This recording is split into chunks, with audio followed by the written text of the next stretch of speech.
할렐루야. 오늘도 말씀으로 주님과 동행하고 계신 여러분을 주님의 이름으로 축복합니다. 함께 보실 말씀은 신명기 24장에서 27장이 되어 있는데요. 이 부분에서도 앞서와 마찬가지로 자비의 실천을 요구하는 말씀이 계속 이어지고 있습니다. 24장을 보면 모세가 아내를 버리고자 한다면, 그래서 아내에게 수치되는 일이 있어서 아내를 버리고자 한다면 반드시 이혼 정서를 써서 내보내야 한다라고 말합니다. 그것은 버림받은 여인이 합법적으로 재혼할 수 있게 했던 최소한의 조치가 되는 거죠. 그리고 모세는 말하기를 그 여인이 재혼을 했는데 그 새로 재혼한 남편이 죽었다 할 경우에 바로 그 이전의 남편이 그 여인을 다시 아내로 맞이하는 악행을 범치 말라라고 합니다. 그걸 왜 악행이라고 했느냐 하면요. 일시적인 감정 때문에 아내를 버렸다가 또 그 생각이 바뀌었다고 해서 함부로 또 버렸던 아내를 다시 취하고 이렇게 함부로 여인을 대하지 못하도록, 그래서 이혼을 신중하게 생각토록 하기 위해서 이런 규례를 모세가 정하게 된 것입니다.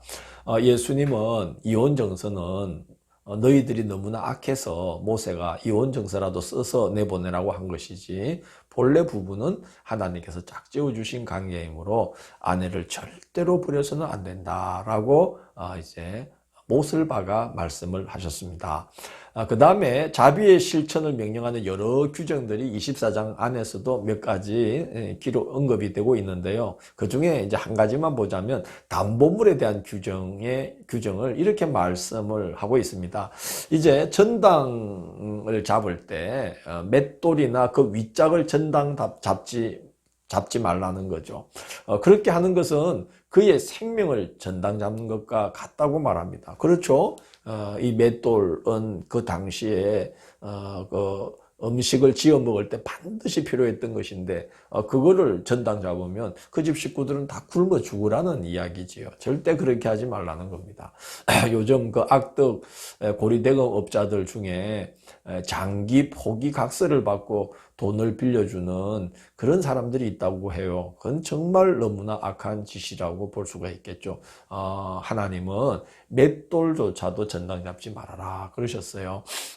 24장 10절 11절을 보면 또 이런 말씀도 합니다. 전당물을 취할 때에 꾸는 자가 자기 집에 있는 것을 전당물로 갖고 나오도록 해야지, 밖에서 기다리고 있어야지, 구워주는 자가 들어가서 꾸는 자의 집에 들어가서 전당물을 막 아무 것이나 지정을 해서 자기가 갖고 나오면 안 된다는 거죠. 상대를 존중해야 된다는 뜻입니다. 그리고 너무 어려워서 겉옷을 전당 잡힌 자라면 해질 때에 반드시 그 겉옷 전당물을 돌려주어야 된다는 거죠. 돌려주면 그가 너를 위해서 축복할 것이고 하나님이 그의 기도를 들어주실 거라는 것입니다. 왜 자비의 실천에 대한 명령을 이렇게까지 많이 하시는가? 오늘 그 24장에 보면 너희도 애굽에서 종살이 했던 자들임을 잊지 말아라고 말씀합니다. 깨구리 올챙이적 잊어버리면 큰일 난다는 말씀이죠. 어려웠던 때가 있었으니 너희도 그랬으니 어려운 자들의 형편을 생각해 주라 하는 것이죠. 25장은 태형으로, 그러니까 매를 때리는 것으로 죄인을 징벌할 때도 40대 이상 때리지 말라. 40을 넘기면 사람을 경히 여기는 것이 된다. 그래서 무자비한 징벌을 조심하도록 해야 된다 말씀합니다. 그리고 계대 결혼에 대한 규정을 이야기합니다. 형제가 아들이 없이 죽으면 다른 형제가 그의 아내를 자기 아내로 맞이하여서 자식을 낳고, 그래서 그 자식을 통해서 죽은 형제의 이름이 이스라엘 중에서 끊어지지 않도록 형제의 의무를 다하라라고 이제 말씀을 합니다.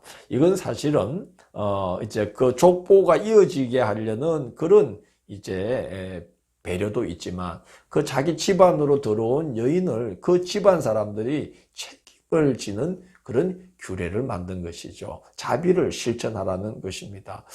성경에 보면 창세기에 유다가 장자 엘이 다말을 아내로 맞이했는데 자식이 없이 죽자 동생 오난을 다말에게 줘요. 그러나 오난이 형제의 의무를 지지 않으려고 땅에 그만 설정을 해버리죠. 그래서 오난도 죽어버립니다. 이게 계대결혼의 한 예죠. 복된 예는요, 보아스가 친족의 아내였던 룻을 자기 아내로 삼아서 그의 삶을 책임져 주는 것은 참 좋은 그런 이제 형제 의무를 다하는 계대 결혼의 참 좋은 예라고 볼 수 있겠습니다. 이것이 나중에 발전되는 것은 바로 이제 기업 물을 자의 책임으로 이것이 또 발전을 하게 되는 것이죠. 그리고 이제 오늘 그 25장 끝에 보면 두 남자가 싸울 때 이제 한 남자의 아내가 자기 남편을 돕겠다고 상대 남자의 음낭을 잡아채면은 아주 손을 찍어버리라고 이야기를 합니다.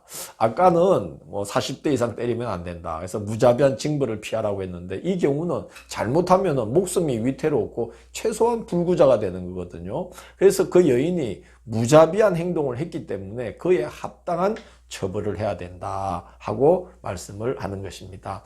26장은 하나님의 은혜에 감사하고 그 은혜를 나누라는 그런 말씀을 하는데 이제 토지 소산의 만물을 거두게 되는 그때가 되면은 만물, 곧 처음 난 것을 가지고 성소로 가서 이제 제사장에게 맡기면 내어주면 제사장은 그거를 제단 앞에다가 두라는 거죠. 그러면 이 사람이 만물을 가져온 사람이 출애굽으로부터 가나안 입성에 이르기까지 하나님께서 도와주신 은혜를 그 제단 앞에서 하나님 앞에 고백하고 아뢰면서 만물을 하나님께 바치고 그리고 그가 하나님께 받은 여러 소산물들로 레위인과 객과 함께 하나님의 성소에서 즐거워해야 한다. 감사의 축제를 함께 드리라 하는 말씀을 합니다. 또 모세는 셋째의 11조, 셋째 해 11조 규례를 다시 언급하고 있는데요. 우리 앞서서도 그 내용을 봤죠. 10분의 1을 11조로 드리고 남은 10분의 9에 또다시 10분의 1을 가지고 가족들과 함께 하나님께 주신 은혜를 기억하면서 감사의 축제를 드리게 했는데 이제 그렇게 사용하는 두 번째 11조는 세 번째 해마다, 셋째 해마다 모아가지고 레위인과 객과 고아와 가부를 초대해서 감사 축제를 함께 즐기라 그렇게 명하셨죠. 이제 그 규정을 다시 한번 이야기를 합니다. 그래서 그 규정을 실천할 때에 그 실천하는 자가 하나님의 제단 앞에서 내가 주님 명령하신 대로 셋째 11조를 드리기 위해서 레위인과 객과 고아와 가부와 함께 이걸 나누기 위해서 그동안 성물에 손을 대지 않았습니다 하고 고백한 후에 감사의 축제를 그들과 함께 즐기라라고 명령합니다.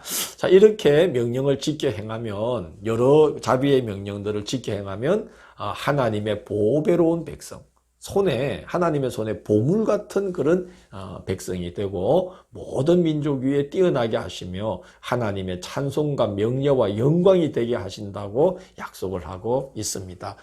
자비를 베풀고 덕을 나누는 것이 그렇게 중요한 것이죠.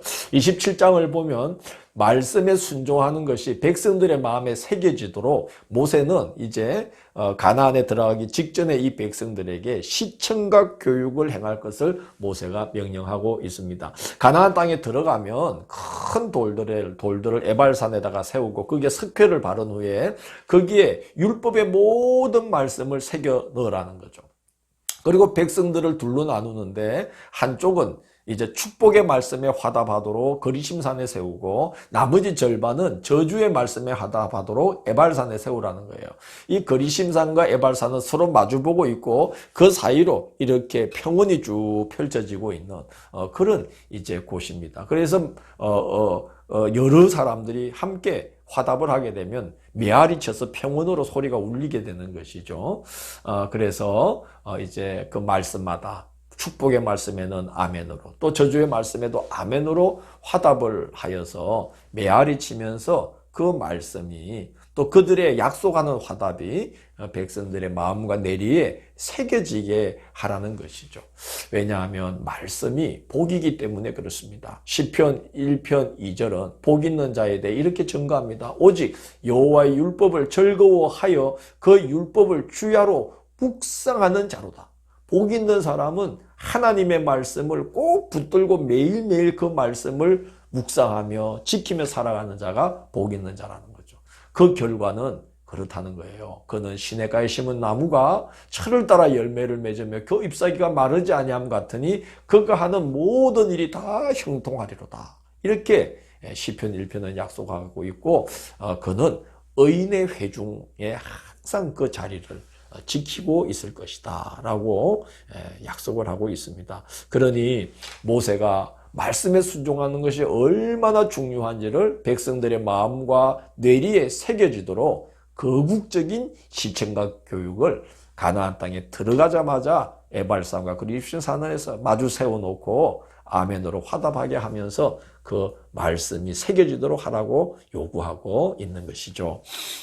하나님의 말씀은 우리를 공의롭고 자비로운 삶으로 인도합니다. 그래서 우리를 복되게 합니다. 말씀을 붙들면 말씀이 우리를 붙들어주고, 말씀을 높이면 말씀이 우리를 높여주며 존귀하게 만들어줍니다. 말씀을 굳게 붙들고 순종하며 사는 것이 복입니다. 하나님의 보배로운 사람이 되게 하시며 하나님의 찬송과 명예와 영광이 되게 하는 삶을 살게 하십니다. 이 한 해도 그렇게 하나님의 말씀을 굳게 붙들고 주야로 묵상하고 그 말씀을 높이며 살아가기를 원합니다. 내일 3월 5일 금요일은 신명기 28장 29장을 불순종하면 끝장난다라는 제목으로 살펴보겠습니다. 함께 해주셔서 감사합니다. 기도하겠습니다. 주님, 말씀의 사람들이 되게 도와주소서. 주님이 우리에게 주신 생명의 양식 성경, 한 성경의 사람들이 되도록 인도해 주시옵소서. 그래서 우리가 말씀을 높이며 살아갈 때에 하나님께서 우리를 존귀한 길로 인도해 주시는 은혜를 힘입어 살게 하여 주옵소서. 예수님 이름으로 기도드립니다. 아멘.